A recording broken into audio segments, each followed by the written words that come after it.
So today I'm going to be talking about how to factor and solve for x given an equation. So here I have negative 2x cubed minus 6x squared plus 56x equals 0. And in order to factor, the first thing that I want to do is find a common factor in all of the terms. So it's usually called a GCF, a greatest common factor. And in here I can see that throughout the coefficients I can pull out a negative 2. So I'm going to take a negative 2 out, and then I look at my variables. I have at least one x in each of the terms, so I can pull out one x. Okay, so then kind of factoring is like dividing by that GCF. So divide by that negative 2x in each of the terms, and then that's what you'll be left with on the inside. So negative 2 divided by negative 2 is just 1, and then x cubed divided by x is just x squared. Negative 6 divided by negative 2 is 3, and then x squared divided by x is just x.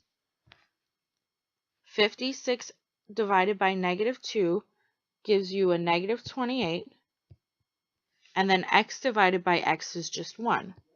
I could set that equal to 0. Okay, let me move that up.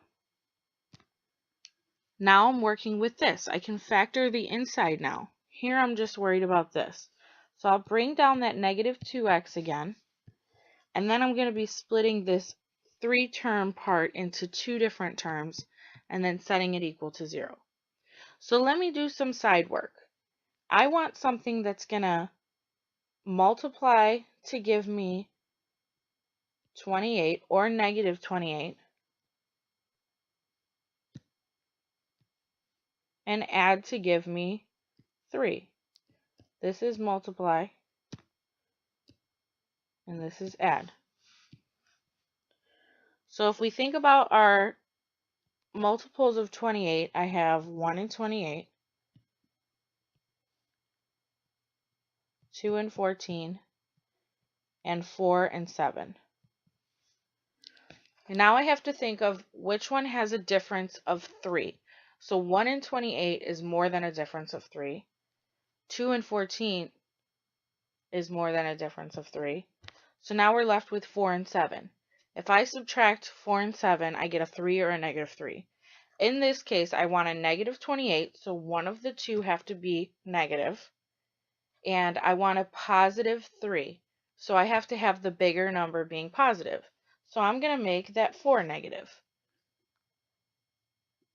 So if we try and factor now, we'll have an x starting out both of those parentheses there. And then we'll say minus 4 and plus 7. Those are our factors. Then what we need to do is set each of these equal to 0. Okay, so we'll have a negative 2x equals 0, an x minus 4 equals 0, and an x plus 7 equals 0. When we solve those, if we divide by negative 2, we have an x equals 0. If we add 4, we have an x equals 4. And if we subtract 7, we have an x equals negative 7. So these are your roots, or your solution.